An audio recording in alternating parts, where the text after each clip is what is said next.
Hello, family. Today I want to talk to you in a way that's calm, grounded, and unshakable because real power doesn't raise its voice and real confidence doesn't argue its case.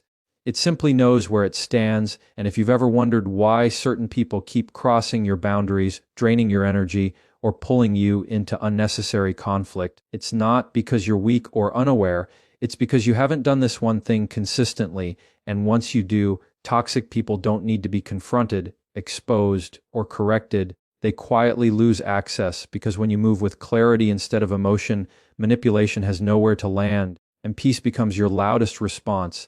When you stop explaining yourself to people who benefit from misunderstanding you, something powerful shifts inside you because explanation is often mistaken for clarity, but with toxic people, it becomes an invitation not to understand, but to debate, dissect, and distort. And many of us keep falling into this trap thinking that if we just say it the right way, if we add more details, soften the tone, or bring evidence to the table, then finally they'll get it. But the truth is, some people already understand you perfectly. They just prefer a version of the story where they are never wrong and you are always on trial. Toxic people thrive on explanations because explanations give them leverage. Every word you add becomes something they can twist, minimize, or weaponize later, and that's why after you explain yourself, you often feel more exhausted, more confused, and somehow still misunderstood because the goal was never clarity, the goal was control, and the moment you realize this, you stop performing for their approval and start standing in your truth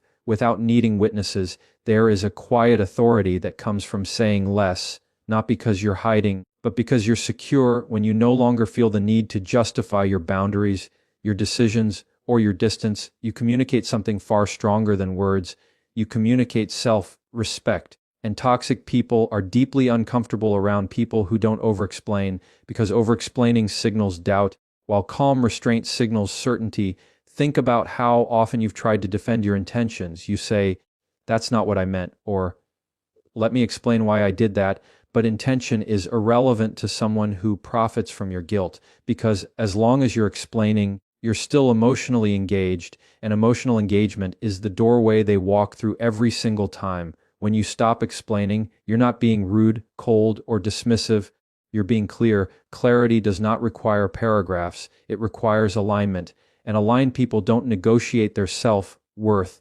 They don't rehearse arguments in their head. And they don't feel responsible for managing someone else's feelings about their choices. This is where many people struggle because silence feels uncomfortable at first, especially if you've been conditioned to keep the peace, to be the bigger person, or to smooth things over. But peace that costs you your voice, your energy, and your dignity is not peace, it's compliance, and toxic people rely on your compliance disguised as kindness. The moment you stop explaining, you also stop giving toxic people a role in your inner world. They don't get to decide whether your boundary is valid, they don't get a vote on whether your no is reasonable, and they don't get an audience for their confusion, because not every question deserves an answer, and not every misunderstanding needs correction. What replaces explanation is consistency. You don't argue your boundary, you live it. You don't announce your standards, you demonstrate them. And when someone keeps asking why, you don't get louder, you get quieter. Because quiet people who are consistent are impossible to manipulate. There's nothing to grab onto, nothing to spin, nothing to fight. Toxic people eventually stop bothering those they can't move emotionally, not because they've changed, but because the reward is gone. There's no reaction, no access, no emotional payoff, and that's when you realize the power was never in saying the perfect thing. It was in knowing when to stop talking and start standing still in who you are. Boundaries don't need permission because boundaries are not a request, they are a decision. And the moment you start asking people to approve your limits is the moment you give them authority over your life. Many people think setting boundaries means having a long, respectful conversation where everyone agrees and feels comfortable, but that expectation alone keeps you stuck because toxic people don't object to boundaries because they don't understand them.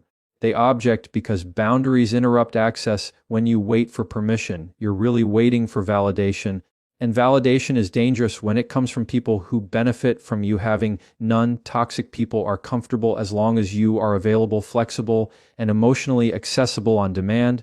The second you decide that your time, energy, and peace are no longer up for negotiation, resistance shows up, not because you're wrong, but because the rules have changed. A boundary is not something you explain until it's accepted. It's something you enforce until it's respected.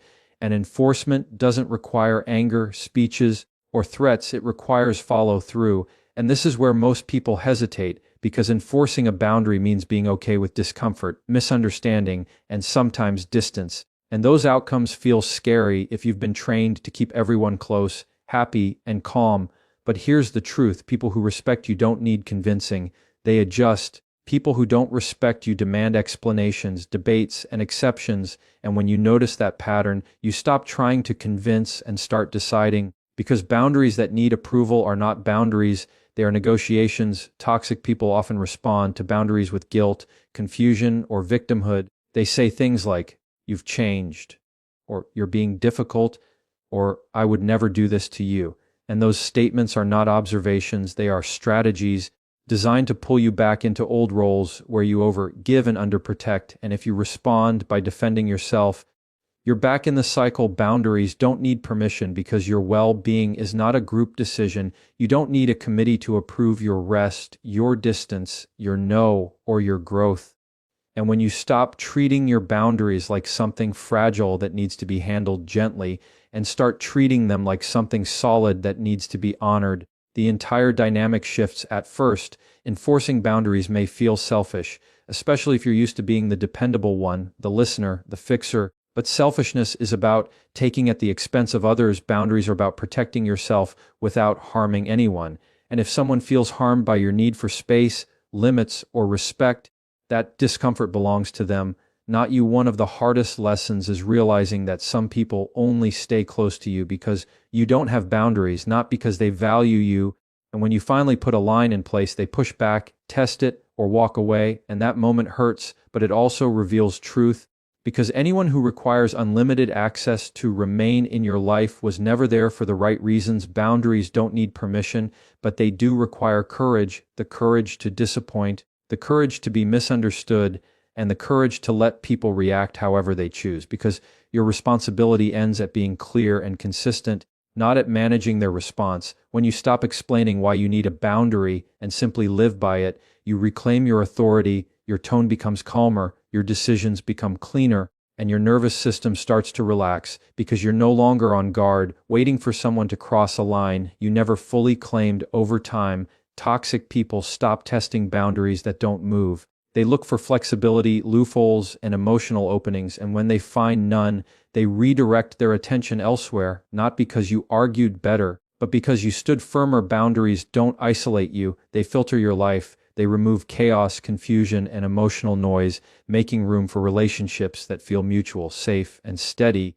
And once you experience the peace that comes from not asking permission to protect yourself, you realize how much energy you were spending trying to be understood instead of being whole. Silence is a strategy, not avoidance, and that distinction changes everything. Because avoidance runs away from discomfort, while strategic silence chooses peace over performance. Many people think staying quiet means you're afraid, weak, or losing, but in reality, silence is often the most disciplined response available, especially when you're dealing with toxic behavior that feeds on reaction. Toxic people are trained listeners, not to understand, but to respond, interrupt, twist, and provoke. They listen for emotion, not meaning, because emotion gives them leverage. And when you go silent, you remove the fuel. No tone to analyze, no words to misquote, no reaction to escalate.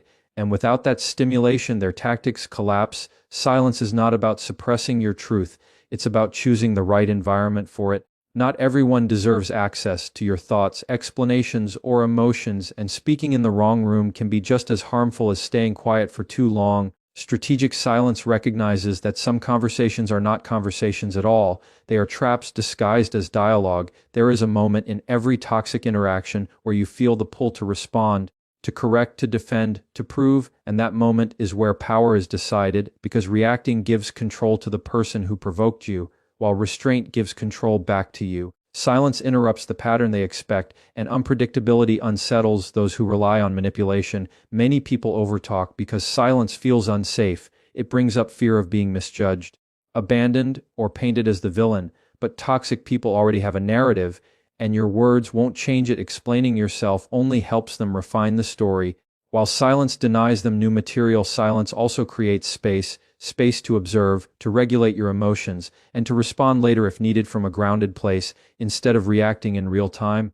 And that pause is not weakness, it's emotional intelligence, because emotionally mature people don't rush to fill every gap with words. They understand that not every silence needs to be broken. When you stop responding immediately, you shift the pace of the interaction. Toxic people thrive on urgency, pressure, and emotional immediacy. They want you off balance, second guessing, and scrambling to be understood. Silence slows everything down, and when things slow down, manipulation becomes visible. Silence also communicates boundaries without confrontation. You're not engaging, not arguing, not feeding the cycle, and over time, people learn what behavior no longer gets access to you. You don't have to announce consequences. Your absence from the conversation becomes the consequence.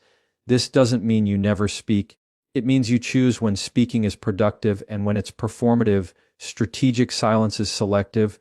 It shows up when the cost of engagement is higher than the benefit, and it protects your energy for conversations that actually matter. Some people will accuse you of being distant or cold when you go silent, but what they're really reacting to is the loss of control. They were used to your availability, your emotional transparency, your quick responses, and when that disappears, it exposes the imbalance that was already there. Silence is also a mirror. It forces people to sit with their own words, behavior, and intentions without your reaction to distract them, and that discomfort often reveals more than any argument ever could over time. Silence retrains the dynamic. Toxic people stop provoking when there's no reward. They move on to environments where reactions are guaranteed, and you remain where you are, steady, clear, and undisturbed, not because you avoided the issue, but because you chose not to participate in a pattern that was never meant to resolve. Consistency is what scares toxic people, not your words, not your emotions, not even your boundaries by themselves, because boundaries without consistency are just suggestions, and toxic people are very good at waiting out suggestions. They test, push, apologize, charm, retreat, and return, all to see if the rules will bend, because inconsistency teaches them that persistence pays off. Most people think confrontation is what ends toxic behavior, but confrontation actually feeds it. Consistency starves it, because consistency removes hope, and hope is what toxic people rely on. Hope that you'll explain again, hope that you'll soften later, hope that this time you didn't really mean it, and when your behavior stays the same no matter the mood, the day, or the pressure, that hope collapses. Consistency is doing the same thing even when it